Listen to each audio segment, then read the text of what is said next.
So, number one, how to choose strands. Thread can be divided into 6. 11 count uses 3. 14 count uses 2. Again, this one is a 14 count. It uses 2. How to choose the thread color. Again, the color on the chart is going to be the color on our index card. Read the symbol number. Find the combination number from column. Choose the right color according to number. Unprinted cloth. Read symbol from paper. Corresponding number. Choose the right color. Okay, how to stitch unprinted cloth. So center point of the fabric. Center point of the fabric is a guide, basically. You put in a red X, the beginning stitch at the center of the fabric. So we don't have to stitch at the center of the fabric since we have a printed canvas, but I don't know, I'm just like I'm a little overwhelmed by the printed canvas. Alright. No outside frame. Keep your hands clean before stitching. To make embroidery easier, the color on the printed cloth. Okay, the color on the printed cloth uses contrast colors, which are different from the colors of the real design. Printed cross stitch, the pattern has been printed on the cloth, printed. So before finishing stitching, the cloth cannot touch water, otherwise the printed part will be gone. So don't accidentally have wet hands drinking your drink, whatever you like drinking, and touch this, huh? Or wash your hands beforehand and have them still damp. To make the work look better, backstitch should be the final step of the work. Please refer to paper drawing to complete back stitches. 11 count uses 2 strands for backstitch. 14 count uses 1 strand for backstitch. So if this is a 14, it only uses 1 for backstitch. The product picture and descriptions are referral only. Detailed information is according to the final design. Due to manual measurements, there will be an error of 3 to 5 centimeters. After finishing the whole pattern, put the cloth in water below 30°C for more than 3 hours till all pattern dissolves. Wash it with clean water again. Dry it by leaving it flat in a ventilated place. In order to protect the threads from being damaged, please iron the artwork on the back of the fabric with a steam flat iron until it becomes flat. Iron the work with steam iron on the dry, flat, air dry. Okay. So, again, I just feel so lost with this. Like, I honestly feel like maybe I should have got a non-printed canvas, but hey, we'll give this a shot.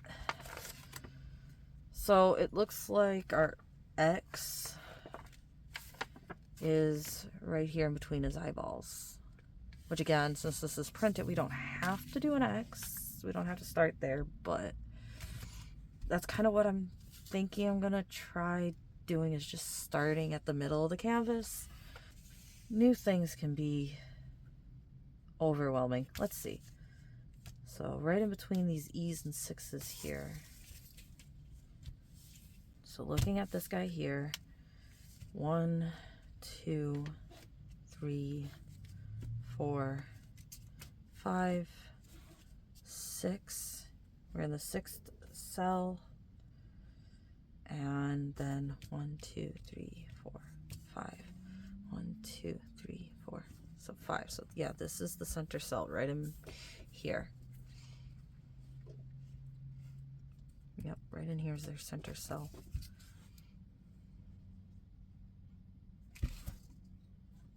Okay. All I have right now is a permanent marker, so.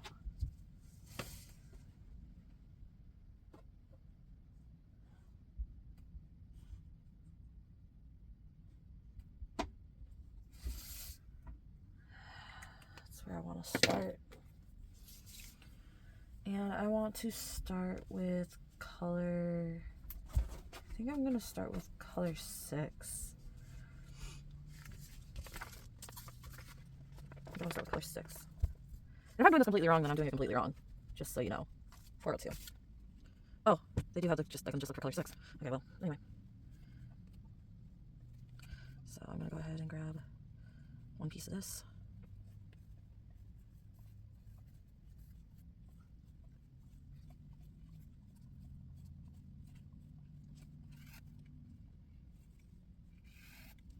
Okay. So I got color 6 here. And then I want 2 strands, right? 14 count is 2 strands. 14 count is 2 strands. Okay, so I'm going to take this and I'm going to find 2 strands here, which should leave 4, but I see 3. Wait. Okay. I accidentally had 3 in my hand. Okay. Now I got 2 here and 4 here. So we just go ahead and split this up. I don't know the best way of doing this again. Wow. I think I like working with 3 strands better than 2, but we will see what we do. I might want to try a 14 count. I think I like 3 thread strands. So we got this to put away again. So that's to put away for now. And this is our 2 strands we're going to use for number 6. Now, one thing I do notice that I'm going to possibly have an issue with is knowing that I'm on number 6 here. Because it doesn't have a lid to be open to tell you that's where you were. So that's something I might have an issue with. I don't know if anybody else has an issue with it, but that's something I might have an issue with. And don't mind me poking a hole in the bag to get the needle out. As long as it's not on the top of the bag, I think the needle's going to have a hard time finding its way out of it, so no issue there. And then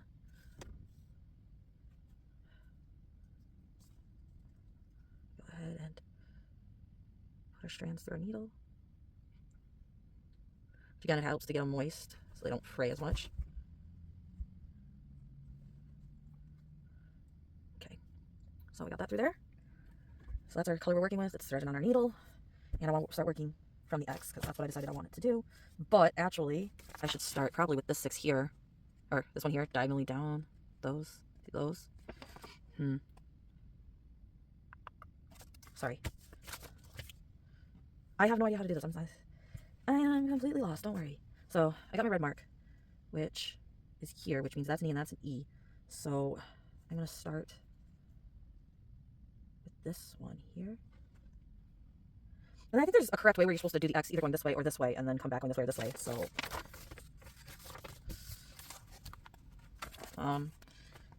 yeah, 1 to 2 to 3 to 4. So yeah, I go under this one here and then that one will come out and go back in to this right here. Okay. So, then on the back I want to leave enough of a tail to stitch in. Like that. Okay. And now, back to looking at our pattern, I started with that 6, so I'm going to go over to the next 6. So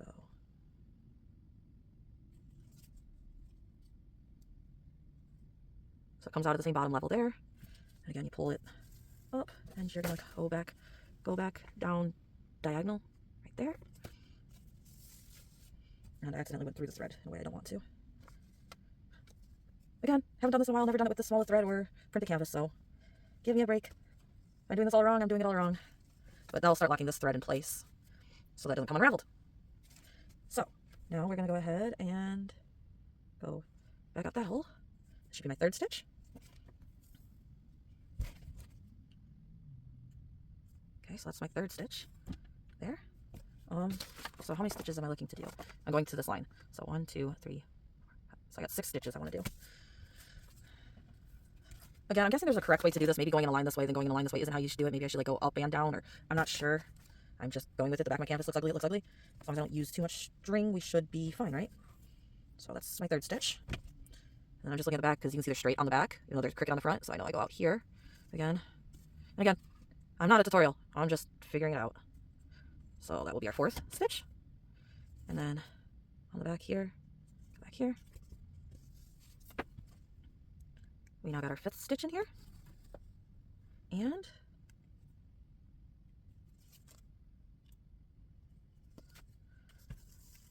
this is our 6th stitch.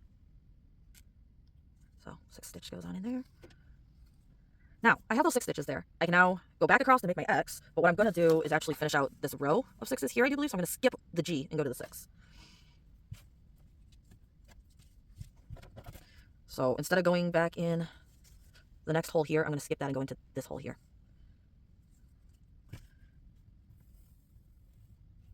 And continue going diagonal right here. And then again, you can see these two blues here. I want to skip those two as well. Those two blues are these two G's right here. So I want to skip those. So here. And again, this is just going off of what I vaguely remember about doing cross stitch. I am no expert on any of this. I might be doing this completely wrong. Pointers are fine, but don't tell me, hey, you're doing that completely stupid. Okay? You want to get pointers, cool. But I know it might be very wrong. So you don't gotta be one to like bitch about being wrong. But if you want to help me out with it, go ahead. I know I can watch other YouTubers and get an idea, but I'm just going with what I remember from, what, 4 or 5 years ago when I did this once, without also ever having really watched anything that time either.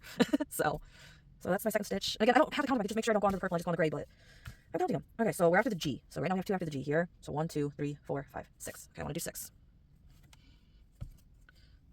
So, like, my question is, how do you know you're getting the right hole or not? Like, that's one thing I haven't figured out. So, like, unless I turn the canvas over on the back and look every time, I can't really just like go like this and like shove it back up in the right place. Is that just something you get better at, or are you supposed to flip it upside down every time? I don't know. So, working on it, I do think that having the print on the canvas is actually helpful. I'm still counting my stitches. I don't know if that's just, me, but I do find it helpful because it's like gives me a rough idea if I lose count or something like that to look again, or I'm using it as a guideline, not really the final. I'm using a count as a final, but I'm not so sure I would have to. But do you supposed to flip it over every time? Like, how are you supposed to know where to put your needle through if you don't? And again, like diamond painting, it's pretty easy to just stop for a second. And then, as far as I know, if you just want to quit here, you just kind of tuck your needle in your canvas. What I do is I just go like this, tuck my needle in my canvas like that. That's personally how I'd put my canvas away, like that. They make bags you can put these in. I think they might also have them on their website. I thought about getting one of those, but it just wasn't in the budget to get the 2 paintings and one of those and everything else. But they do make like a bag you put them in. However, this also comes with this bag. You could just slide it back in. So you could leave this string loose and slide it here, and maybe slide the card in the front so they don't get tangled together. Also, I still have some 6 left here, which I probably should put back with the 6 so it doesn't get lost or confused with another number. And again, I'm trying to tie a knot in it. Come on, string, come on. There we go. So I grab this end and this end here, and click this. And they do have cards you can buy like this too, like even like wooden ones and stuff where they're more reusable type ones. But anyway, I'm gonna put that on there like that. So now I still know that's the 6. And these strings are all good to get wrapped up again. And we'll put them in the bag. We don't really need this picture anymore. I'll put this in the bag. And then honestly, I think for working on this, I'd probably put this and this like in front of the strings. If you want them in front of your image or not, that's up to you, I guess. But I try to keep this string I'm working with separate from the string in the back. So I'd probably just go ahead and put this back in the front. Whether I have it wrapped like that or not, I'd probably put this just back in the front of this envelope. And I did notice that I can actually keep this unfolded. At least with this canvas, this bag size does work. So go ahead and kind of shove it in there like that. So that's probably how I bag on keeping all the string I have to use away from my string I am using. I'd probably wrap it around here to keep it from being tangled. Although if you just like loosely lay it in here, it shouldn't get tangled. So again, thank you to 7 Grade for this. Hopefully I didn't do too horribly with my lines that I got there. Hopefully you guys enjoyed this. I don't know if I'm going to break this up into 2 videos or do a really long video. So thank you again for the package and for our gorgeous wolf. Hopefully everybody liked this. Again, tell me in the comments if I did something right or wrong here, or if there's a better method. If mine isn't wrong, but if there's a method that might be a little bit better or something, let me know. And hope you guys enjoyed this. Thank you for watching. I definitely have more to open for you. So have a nice day, night, or morning, and hopefully your day, night, or morning continues to go well. Hopefully you have time to work on some crafts.